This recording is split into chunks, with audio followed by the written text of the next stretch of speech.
Baik, selamat pagi untuk seluruh siswa kelas 8. Materi IPS kita hari ini kita akan lanjutkan dengan membahas mengenai konflik dan integrasi. Di materi sebelumnya kita sudah membahas mengenai keberagaman dan apa yang harus kita lakukan menyikapi keberagaman yang dimiliki oleh seluruh bangsa Indonesia. Kita juga sudah membahas mengenai keberagaman di Indonesia, itu terdiri dari keberagaman apa saja. Ya, keberagaman agama, keberagaman budaya, kemudian ada keberagaman ras, ya. Lalu kemudian ada juga keberagaman mata pencaharian. Hal ini bisa menjadi sebuah kekayaan, bisa menjadi sebuah kekuatan bagi kita, ya, negara Indonesia ini. Tetapi juga bisa menjadi sebuah kelemahan atau bisa menjadi sebuah celah. Itu sebabnya dengan bagaimana kita bersikap ini akan menentukan keberagaman ini menjadi sebuah kekuatan atau menjadi sebuah kelemahan. Ya. Nah, sikap-sikap yang kemarin kita sudah bahas ada beberapa. Bagaimana caranya kita menyikapi keberagaman ini? Apakah kita memandang yang lain berbeda, ataukah kita harus saling menghormati, atau harus saling menghargai, atau menerima satu dengan yang lain? Ya.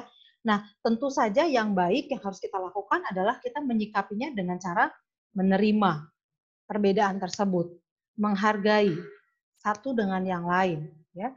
Kemudian mengembangkan sikap toleransi, ya. Lalu kemudian juga kita perlu untuk mengembangkan setiap perbedaan-perbedaan ini, ya. Mengembangkan dalam arti sekalipun kita tidak menjadi bagian dari budaya atau perbedaan tersebut, misalnya kita adalah suku Sunda, ya, misalnya. Lalu kemudian ada suku Jawa atau suku Batak misalnya, ya. Mereka memiliki kebudayaan tersendiri, mereka memiliki bahasa tersendiri, ya. Nah, kita tidak menjadi antipati atau kita tidak menjadi tidak peduli. Jangan sampai kita jadi tidak peduli dengan budaya lain. Jadi kita hanya peduli dengan budaya kita saja. Tidak boleh seperti itu. Sekalipun kita tidak menjadi bagian dari suku Batak atau suku Jawa, begitu ya, kita tetap ikut ambil bagian untuk mengembangkannya.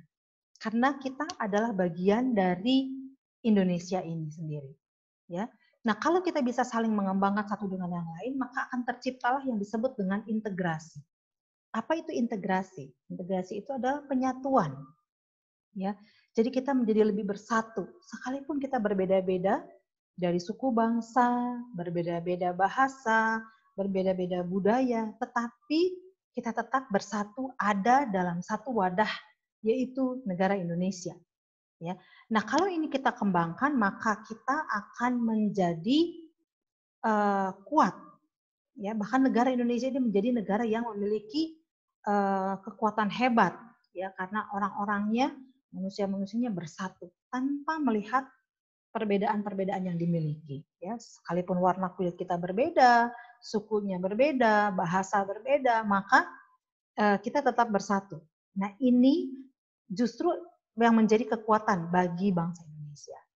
Namun, jika kita tidak memperdulikan satu dengan yang lain, atau kita tidak menghargai, menganggap berbeda satu dengan yang lain, kebalikan yang tadi Ibu sudah sebutkan, maka yang tercipta adalah atau yang muncul akan banyak konflik yang terjadi.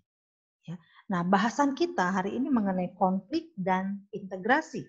Ya, jadi sudah Ibu jelaskan kenapa konflik bisa muncul. Ketika kita tidak peduli satu dengan yang lain, lebih mementingkan kepentingan pribadi atau mementingkan kepentingan kelompok kita sendiri, maka yang tercipta adalah konflik atau pertentangan. Ya. Tetapi ketika kita saling peduli satu dengan yang lain, saling mengutamakan, saling menghargai, ya, maka yang tercipta adalah integrasi. Ya. Nah, sekarang mana yang akan kita pilih? Mana yang akan kita pakai? Ya, saling menghargai, saling menerimakah, atau saling menganggap berbeda, saling tidak peduli, saling tidak menghargai? Mana yang kita pilih? Ya, Ibu berharap kita semua lebih memilih untuk saling menghargai sekalipun kita berbeda, ya. Saling mendukung, saling menerima satu dengan yang lain. Kenapa begitu? Karena kalau sampai konflik terjadi, maka konflik ini bisa berujung kepada sebuah perpecahan atau disintegrasi. Nah, kalau sampai ujung-ujungnya terjadi disintegrasi atau perpecahan, maka negara ini pun akan hilang. Ya.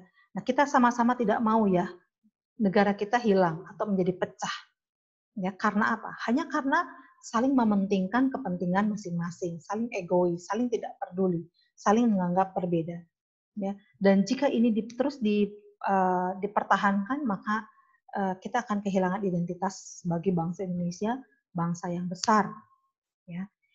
Dan dampak dari sebuah konflik itu sendiri pun sangatlah tidak enak, sangatlah tidak baik. Itu sebabnya sikap kita lebih baik mencegah terjadinya konflik daripada memicu terjadinya konflik. Ya. Nah, sekarang kita akan bahas dulu apa yang dimaksud dengan konflik. Ya. Oke, sekarang kalian bisa membuka buku cetak kalian di halaman 108. Di situ ada istilah konflik. Konflik itu sendiri diartikan sebagai sebuah bentuk interaksi. Jadi ini sebetulnya sebuah hubungan antar dua belah pihak, baik antar manusia dan manusia secara individu maupun kelompok dengan kelompok. Ya, jadi ini merupakan sebuah interaksi juga. Ya, kalau sebelumnya kita sudah bahas interaksi itu adalah hubungan yang saling mempengaruhi. Ya, nah kalau yang mempengaruhinya positif dan baik itu disebutnya kerjasama. Ya, interaksi yang baik. Ya, tetapi ketika sebuah interaksi ini menimbulkan sebuah keadaan yang mengancam, menghancurkan, melukai atau melenyapkan pihak-pihak yang terlibat, ya, maka ini disebut sebagai konflik. Jadi sekali lagi, konflik itu adalah sebuah interaksi sosial yang ditandai dengan adanya kondisi yang saling mengancam, menghancurkan, melukai, atau bahkan melenyapkan dari pihak-pihak yang terlibat. Jadi kamu bisa lihat dampak yang ditimbulkan dari sebuah konflik itu adalah satu mengancam. Ya, ada sebuah kondisi yang tidak nyaman, ya, tidak aman. Kemudian menghancurkan. Artinya tadinya utuh bisa terpecah kemudian hancur. Ya, kemudian melukai, ya. Jadi ada yang terluka, entah dua belah pihak ataupun satu pihak yang terluka, atau bahkan melenyapkan. Jadi lebih kepada dampak negatif yang kita lihat dari sebuah konflik kalau konflik ini terjadi, ya. Nah, konflik ini bisa berupa konflik yang bersifat perorangan maupun per kelompok.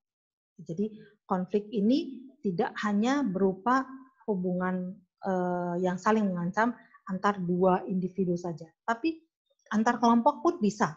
Itu sudah disebut juga sebagai konflik. Ya. Nah, beberapa tokoh menyebutkan ada beberapa istilah konflik atau apa yang dimaksud dengan konflik. Ya, ada Suryono Sukanto menyebutkan bahwa konflik itu adalah proses sosial di mana perorangan atau kelompok berusaha untuk memenuhi tujuannya dengan cara menentang lawan mainnya, disertai dengan ancaman atau tindakan kekerasan. Jadi sebetulnya konflik ini adalah sebuah upaya untuk mencapai tujuan pula. Ya, jadi menurut Suryono Sukanto ini adalah usaha untuk mencapai tujuan. Namun usaha yang dilakukannya ini kurang baik, ya, dengan cara menentang lawannya. Ya, untuk mencapainya dia lakukan berbagai macam cara. Kalau ada lawannya yang tidak setuju, dia akan mencoba untuk menentang dan menggunakan cara kekerasan atau ancaman. Ya, itu menurut Suryono Sukanto. Ada lagi menurut Gilin dan Gilin. Konflik ini katanya berupa sebuah proses sosial yang terjadi karena adanya perbedaan fisik, emosi, kebudayaan, dan perilaku. Nah, kalau menurut Gilin dan Gilin, konflik ini ternyata muncul sebagai akibat dari kondisi seseorang atau kelompok yang berbeda-beda. Ya, ada orang yang merasa bahwa dengan diejek saja, ada yang biasa saja. Tapi ada orang yang merasa ketika diejek dia langsung panas, dia langsung marah, dan di situ muncul konflik. Jadi artinya kondisi manusia secara psikis, ya, secara mental berbeda-beda menurut Gilin dan Gilin. Dan inilah yang mempengaruhi timbulnya konflik. Jadi kalau Gilin dan Gilin lebih menyoroti kondisi dalam dari manusianya sendiri. Ya. Lalu kemudian ada juga menurut Aryono Suyono.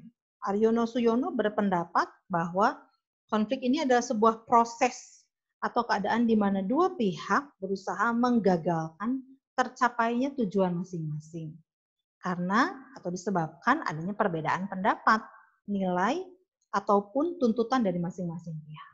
Nah, kalau menurut Aryono Suyono ini, konflik itu terjadi karena adanya perbedaan pendapat.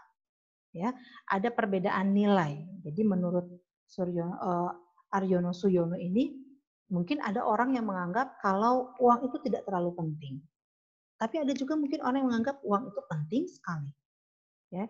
Menurut orang yang menganggap uang itu tidak terlalu penting, ya saya lebih mementingkan hubungan misalnya ya, atau lebih mementingkan kondisi yang nyaman. Tetapi ada mungkin kelompok lain menganggap bahwa uang itu jauh lebih penting dari sekedar kondisi aman atau nyaman. Jadi ketika dia bekerja, sekalipun kondisinya tidak enak, tidak nyaman, nggak apa-apa, tidak masalah. Yang penting dia dapat uang. Sehingga ketika kondisi kerjaannya sudah tidak kondusif, banyak kelicikan, banyak hal-hal yang buruk, dia tetap bisa bertahan di situ atau dia menganggap nggak masalah. Yang penting saya bisa bekerja dan saya dapat uang banyak, ya. Dan dia pun bisa terlibat dalam kegiatan-kegiatan yang kurang baik tersebut. Tetapi mungkin ada sekelompok orang-orang yang menganggap bahwa saya bekerja pengen nyaman. Ya kalau misalnya dapat duit tapi setiap hari saya pulang dalam kondisi yang tertekan misalnya ya, bukan hanya capek secara fisik tetapi capek hati, capek pikiran. Ya, jadi akhirnya uang itu seperti tidak ada apa-apanya. Ini kan sudah berbeda pendapat ya. Nah, itu yang dimaksudkan oleh Aryono Suyono, bahwa setiap orang itu dalam pendapatnya masing-masing menilai sesuatu itu berbeda. Ya, seperti kalian mungkin menganggap bahwa ada yang menganggap teman itu di atas segalanya. Ada yang menganggap teman itu biasa aja. Bagi saya yang segalanya itu adalah orang tua atau keluarga. Gitu ya. Nah, pendapat yang berbeda ini bisa menimbulkan konflik. Ya, bagaimana caranya? Misalnya, kalian mau main, janjian main. Misalnya ya, ada 2 orang siswa yang janjian main. Tapi ketika yang A, orang tuanya bilang, mamahnya minta tolong supaya jagain dulu rumah karena ibu harus menghadiri acara keluarga. Otomatis dia akan memprioritaskan ibunya karena dia tahu ibunya adalah segalanya. Keluarganya adalah segalanya. Janjiannya batal ya dengan temannya. Nah, sementara temannya ini menganggap bahwa keluarga itu bukan apa-apa, biasa aja. Bagi saya yang terpenting itu adalah teman. Jadi ketika dia diabaikan oleh temannya ini, yang lebih memilih ibunya, memilih taat kepada ibunya, maka temannya ini akan merasa sakit hati. Loh, kok saya jadi diabaikan? Padahal kan kita udah janjian. Ya, harusnya lebih mementingkan saya dong. Saya kan teman kamu, saya sahabat kamu, gitu ya. Tapi kan bagi temannya ini orang tuanya lebih penting. Nah, bagi yang temannya ini temanan itu lebih penting, sudah berbeda pendapat ya. Nah, akhirnya terjadilah konflik. Ya, itu menurut Aryono Suyono. Jelas ya? Nah, ada mungkin tokoh-tokoh lain yang menyebutkan mengenai pengertian-pengertian konflik itu apa. Ya. Nah, sekarang kita akan bahas apa penyebab terjadinya konflik. Sebetulnya, kenapa bisa terjadi konflik? Ada beberapa penyebab terjadinya konflik. Yang pertama, adanya perbedaan perseorangan. Ya. Perbedaan perseorangan ini berbicara tentang kondisi seseorang itu berbeda. Jadi Tuhan menciptakan setiap manusia itu berbeda-beda. Ya, unik di mata Tuhan. Tidak ada satupun yang sama, sekalipun dia kembar, tetapi tetap setiap orang itu berbeda. Jadi setiap orang dikaruniakan pemikiran, perasaan, ya, yang berbeda-beda satu dengan yang lain. Nah, inilah yang menyebabkan seringkali perbedaan ini menjadi penyebab timbulnya konflik, ya. Antar saudara saja, misalnya adik kakak, sekalipun adik kakak kandung, tetapi cara berpikirnya, cara memandang sesuatunya pasti juga berbeda, ya. Kalian misalnya adik kakak ya dengan koko, dengan cici, dengan adik pasti berbeda. Ya, kamu suka apa, adik kamu sukanya apa. Kamu suka main, teman adik kamu mungkin suka belajar. Padahal kalian memiliki hubungan darah dan memiliki darah yang sama dari orang tua kalian. Kok bisa berbeda? Ya, itulah uniknya manusia. Tuhan menciptakan manusia ini unik dengan pemikiran yang berbeda, perasaan yang berbeda, ya. Ada yang sensitif, ada yang tidak sensitif, ada yang peka, ada yang tidak peka. Ya, dan itu bisa menyebabkan konflik karena perbedaan-perbedaan ini, ya.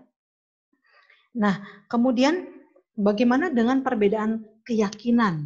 Ini pun ternyata bisa menjadi penyebab terjadinya konflik sebetulnya. Tetapi berbicara tentang keyakinan, ini kan berbicara tentang apa yang diyakini oleh diri kita sendiri. Ya, kalau saya meyakini tentang sesuatu, belum tentu orang yakin. Ya, karena ini kan bicara kepercayaan kita terhadap sesuatu. Ada yang orang gampang sekali percaya sama orang, ada yang sulit sekali percaya sama orang. Ya, itu juga bisa menimbulkan konflik. Jadi itu tergantung di dalam diri perseorangan. Ya, itu faktor pertama. Faktor kedua adalah perbedaan kebudayaan. Apa yang dimaksud dengan perbedaan kebudayaan? Perbedaan kebudayaan ini berbicara tentang hal-hal apa saja yang diajarkan di dalam kebiasaan-kebiasaan hidup di keluarga, di lingkungan sekitarnya, ya, nilai atau norma yang dianut oleh seseorang itu berbeda satu dengan yang lain. Jadi latar belakang keluarga dan lingkungan yang akan memberikan sumbangsih terbesar dalam terciptanya pribadi seseorang. Nah, lingkungan yang ada di sekitarnya dan keluarga itu mengajarkan sebuah pola hidup, sebuah kebudayaan tentang norma, aturan hidup, semuanya diajarkan oleh keluarga dan lingkungan di sekitarnya. Nah, jadi apa yang diajarkan oleh lingkungan dan keluarga kita jelas berbeda-beda. Ya, kalian tinggal di lingkungan keluarga yang misalnya taat sekali beragama. Ada lingkungan keluarga yang sangat bebas sekali, memberikan kebebasan yang seluas-luasnya kepada anaknya. Ada juga keluarga yang sangat protektif, sangat diatur oleh keluarganya. Ada juga. Dan itu akan membentuk seseorang jadi seperti apa. Nah, latar belakang seperti inilah yang juga bisa menimbulkan konflik. Ya, jadi kalau misalnya ada orang yang sangat memegang aturan-aturan di rumah, dia akan terbiasa hidup sesuai dengan aturan. Tapi ada juga orang yang terbiasa bebas. Ketika bertemu ini pasti akan berbenturan. Oh, saya biasa bebas, jadi nggak suka diatur-atur. Nah, ini yang suka mengatur, nggak suka lihat yang terlalu bebas. Nah, ini bisa menimbulkan konflik. Itu yang dimaksud dengan pengaruh perbedaan kebudayaan. Ya. Nah,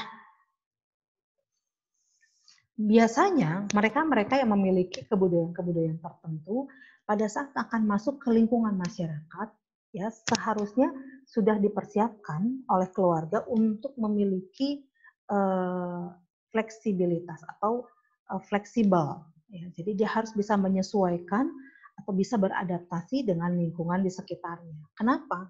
Karena di lingkungan sekitar, di lingkungan masyarakat, itu kita akan menemukan kehidupan yang lebih beragam, menemukan budaya yang lebih beragam, bertemu dengan orang-orang yang jauh lebih beragam, ya. Sehingga kalau kita bertemu dan kita tidak bisa menyesuaikan diri, maka konflik ini akan terus-terus terjadi. Anak yang dibesarkan terbiasa dengan kehidupan yang individualis, ketika dia bertemu dengan lingkungan sosial yang di mana dia harus berbagi, itu dia akan kesulitan.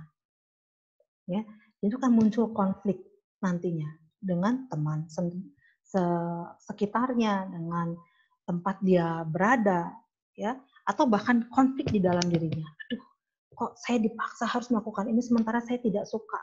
Itu akan terjadi konflik di dalam dirinya. Itu sebabnya harus diajarkan dari kecil seseorang atau kita harus mulai belajar ya bahwa di masyarakat itu kita akan bertemu dengan berbagai macam jenis orang, dengan berbagai macam kebudayaan dan kebiasaan.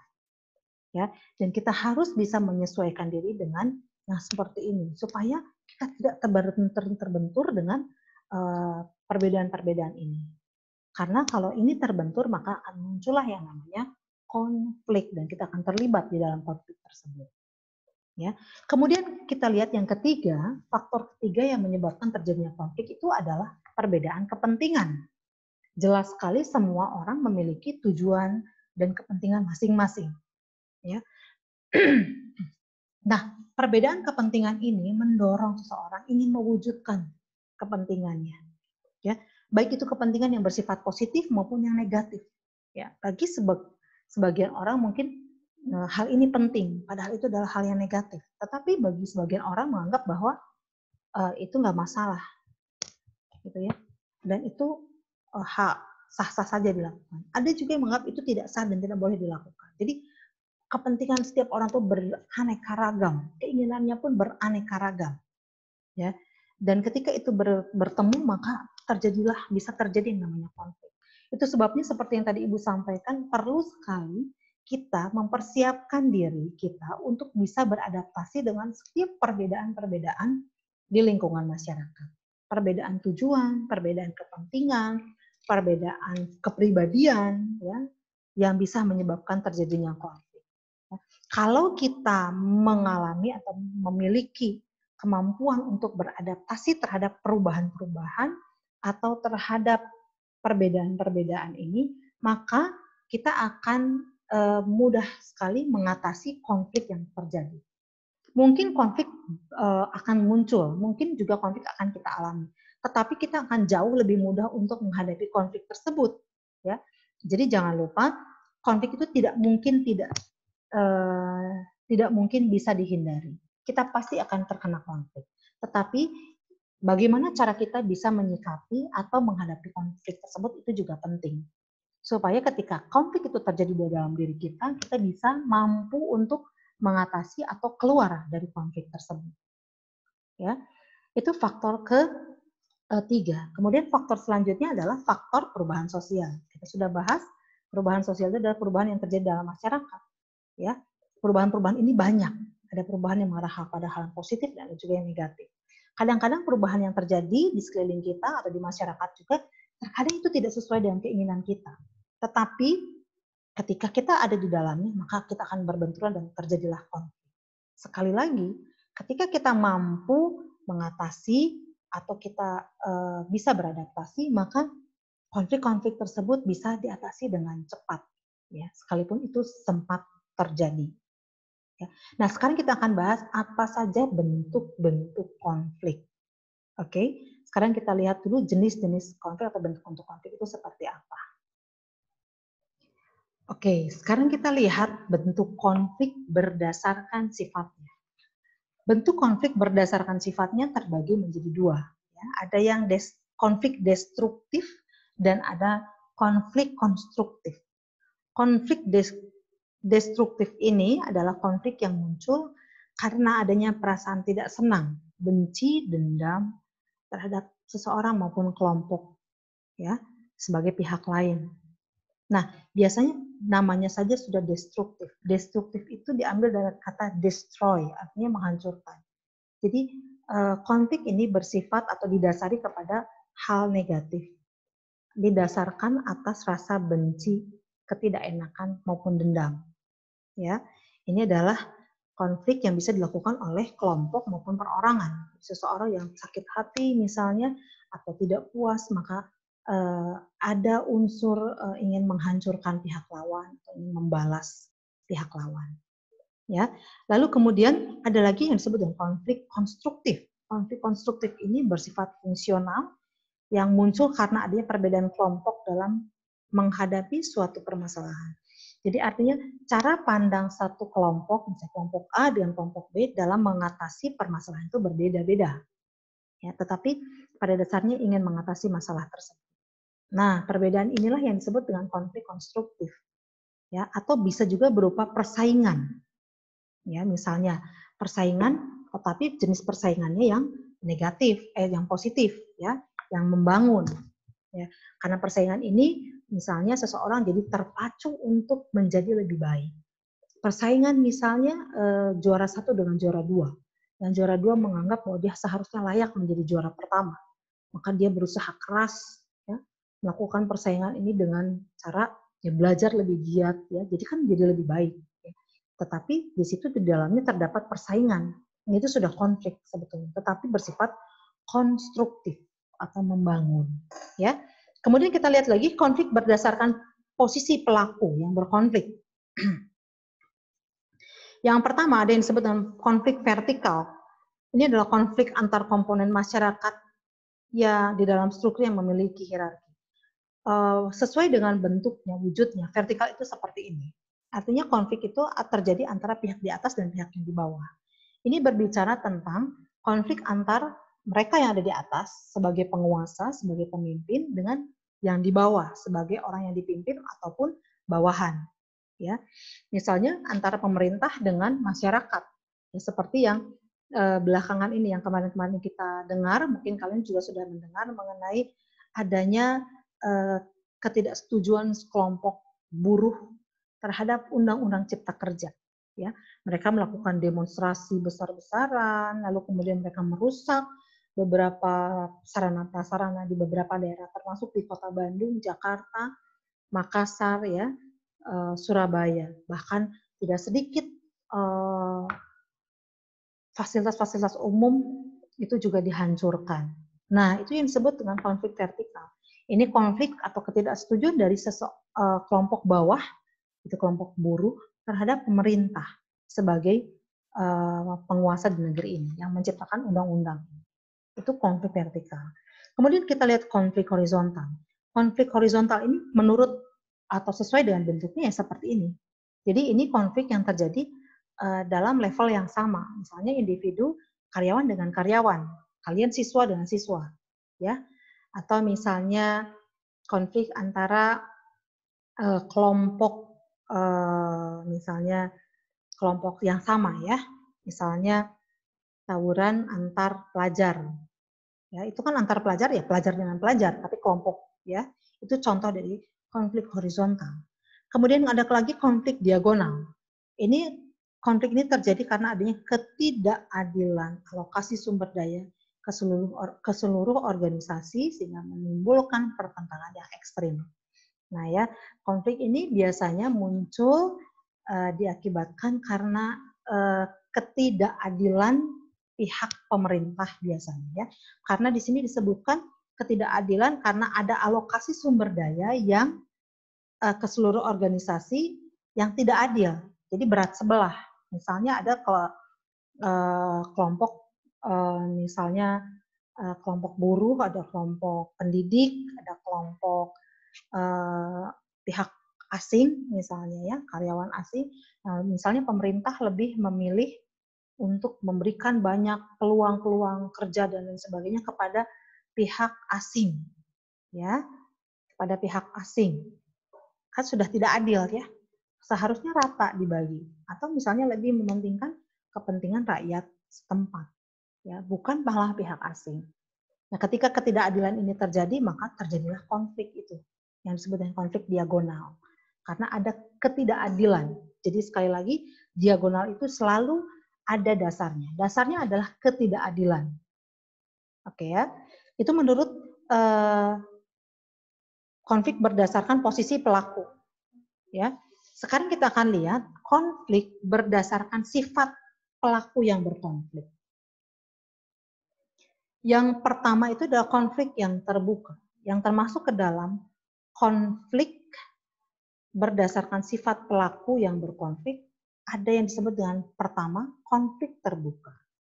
Konflik terbuka ini adalah konflik yang diketahui oleh semua pihak. Jadi semua pihak mengetahui tentang konflik ini, tentang permasalahan ini. Ya, tidak ada yang ditutup-tutupi. Ya, misalnya,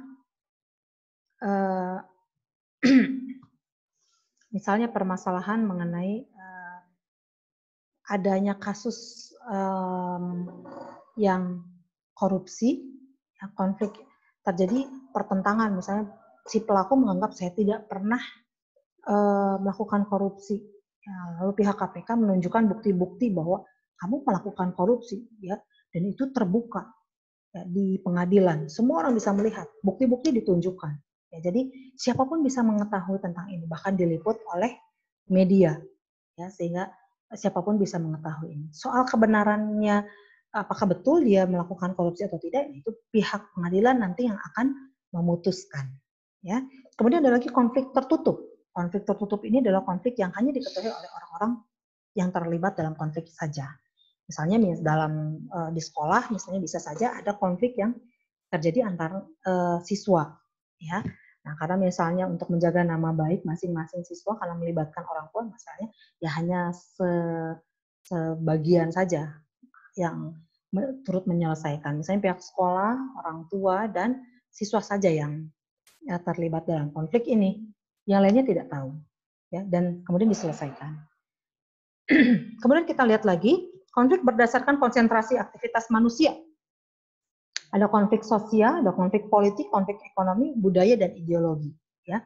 Berdasarkan namanya saja kita bisa menyimpulkan bahwa konflik-konflik ini berada di area bidang-bidang itu. Misalnya konflik sosial, ini adalah konflik yang terjadi akibat perbedaan kepentingan sosial. Yang berkonflik sosial ini berarti masyarakat. Ya, jadi yang tadi termasuk di dalamnya konflik horizontal dan konflik vertikal. Jadi ini konflik yang ada di lingkungan masyarakat. Kemudian konflik politik adalah konflik yang terjadi adanya perbedaan kepentingan yang berkaitan dengan kekuasaan. Biasanya yang terlibat di dalamnya adalah orang-orang dalam dunia politik atau pemerintahan. Ya.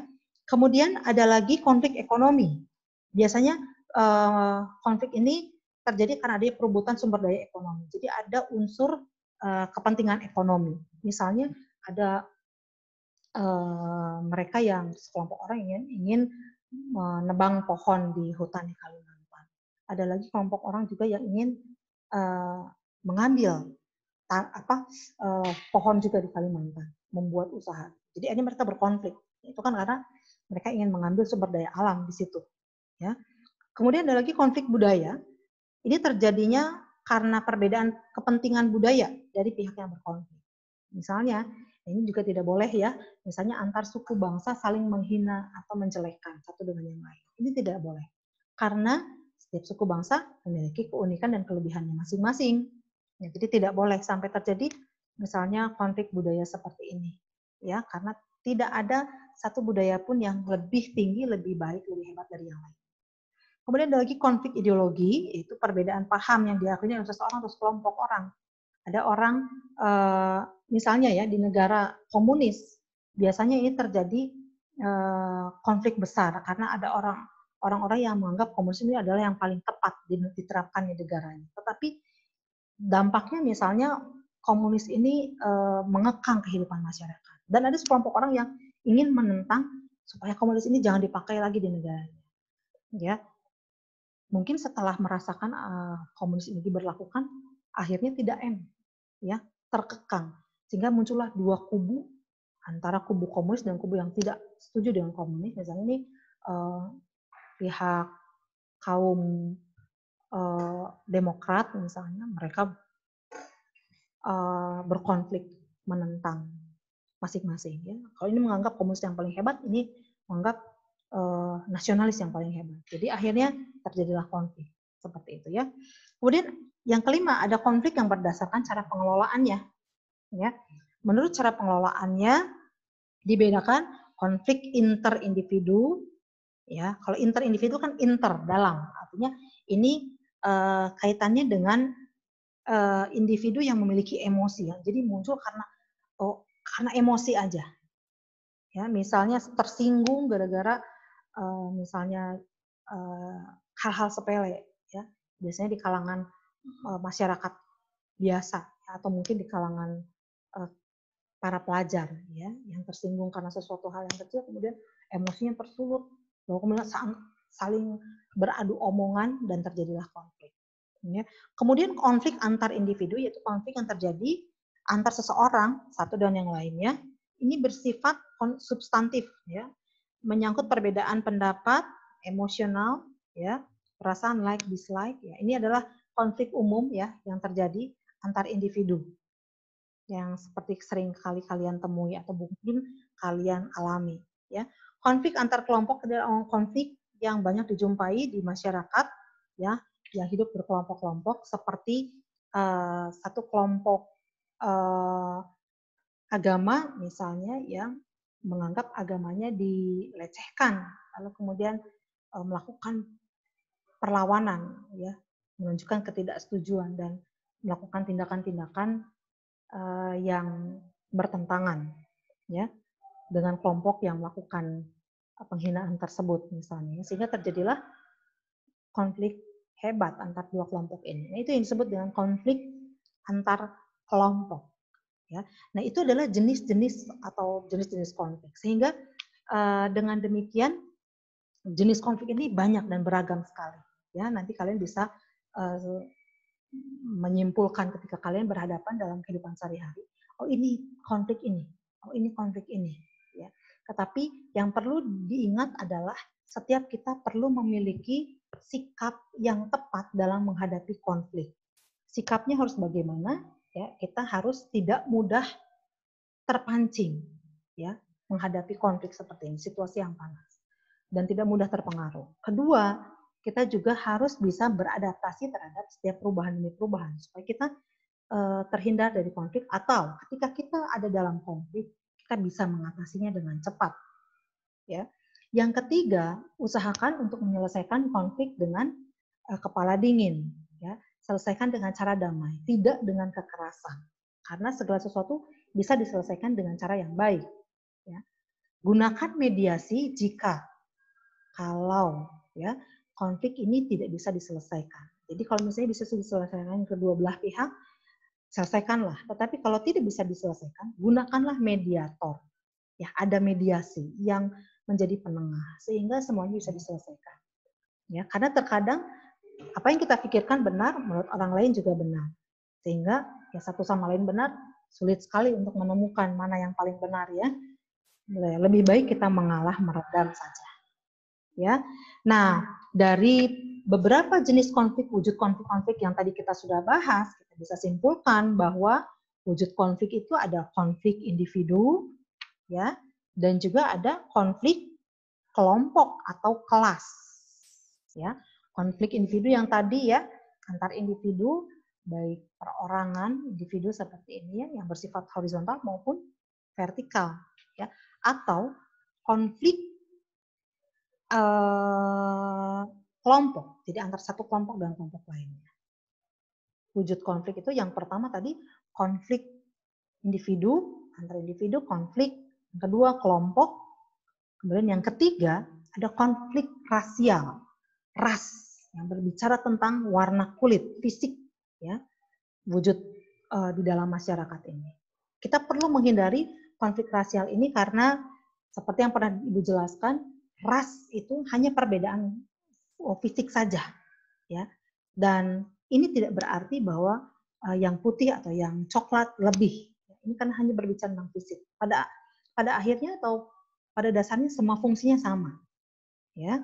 Kemudian yang keempat itu adalah wujud konflik politik, ya, di mana konflik ini berdasarkan atau muncul karena adanya kekuasaan, keinginan kekuasaan, ya. Itu tadi tentang konflik di materi IPS kali ini. Ya, selanjutnya nanti kita akan membahas secara khusus tentang integrasi. Kita sudah bahas bagaimana munculnya konflik, sikap atau sifat seperti apa dari konflik ini dan dampaknya seperti apa jika terjadinya konflik. Ya, Ibu berharap apa yang sudah disampaikan bisa kita serap dengan baik dan kita bisa memilih mana yang paling tepat untuk kita lakukan ketika kita mengalami konflik. Apakah kita terlibat di dalam konflik atau kita menghindari konflik, ya? Dan bagaimana cara kita harus seharusnya mengatasi konflik, ya? Demikian penjelasan mengenai konflik. kita akan melanjutkan tentang integrasi di pertemuan selanjutnya. Terima kasih sudah mendengarkan dan sudah mempelajari tentang konflik ini. Kita akan bertemu di materi selanjutnya. Selamat siang.